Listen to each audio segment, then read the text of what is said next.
Bismillahirrahmanirrahim. Assalamualaikum warahmatullahi wabarakatuh.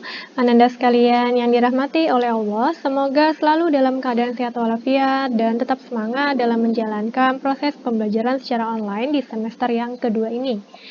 Nah, pada hari ini kita akan melanjutkan materi tematik Bahasa Indonesia di tema 6 subtema 2 dengan judul subtema perpindahan kalor di sekitar kita.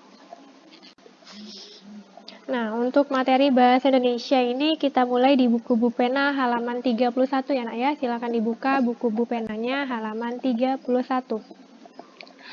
Yang pertama kita bahas adalah menjelaskan isi teks media cetak melalui peta konsep. Nah, peta konsep ini merupakan cara untuk menyajikan ide atau informasi penting dalam bentuk cabang.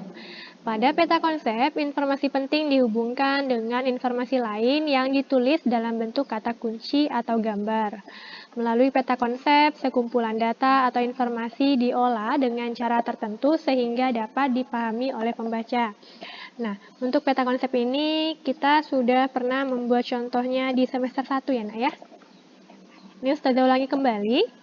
Contoh dari peta konsep. Di sini ada sebuah teks tentang perpindahan kalor yang terdiri dari 4 paragraf. Kemudian peta konsepnya kita buat inti kalimat utama atau ide pokok dari masing-masing paragraf.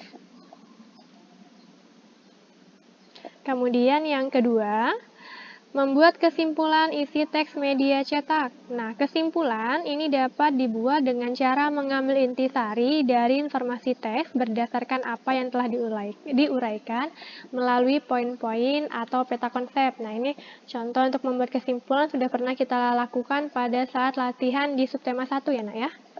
Selain itu, kita juga perlu memperhatikan pemilihan kata dan ejaan yang kita gunakan saat membuat kesimpulan.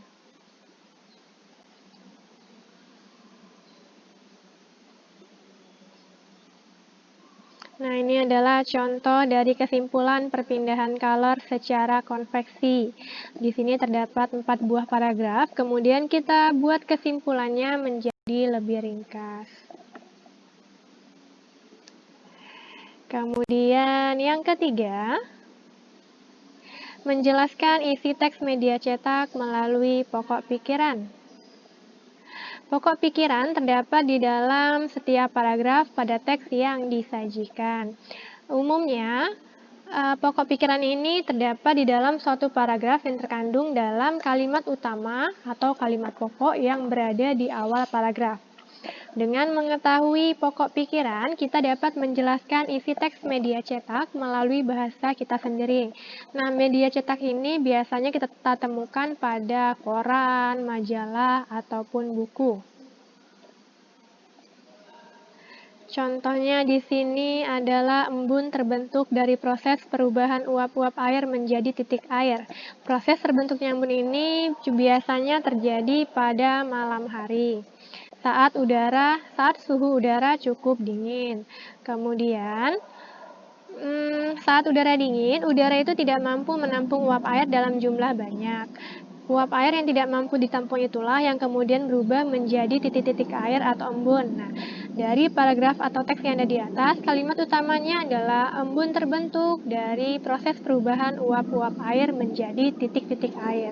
Sementara pokok pikirannya adalah proses pembentukan embun. Yang selanjutnya adalah membuat kesimpulan isi teks media cetak dari diagram. Nah, untuk menguraikan informasi menggunakan diagram, kita perlu menentukan pokok pikiran dan informasi penting dari setiap paragraf. Jadi, jika kita ingin membuat suatu peta konsep ataupun diagram, kita harus tahu dulu pokok pikiran dan informasi dari setiap paragraf yang ada pada teks. Kita juga dapat membuat daftar pertanyaan untuk membantu menemukan informasi penting dalam teks dengan menggunakan kata tanya. Masih ingat ya anak ya, kata tanya itu adalah apa, kemudian siapa, berapa, di mana, kapan, bagaimana, dan mengapa. Kemudian setelah menentukan pokok pikirannya dan membuat jawaban dari pertanyaan yang dibuat, kita dapat membuat diagram. Contohnya seperti ini. Masih dari teks yang sama, perpindahan kalor secara konveksi. Nah, yang terakhir adalah membuat ringkasan teks penjelasan.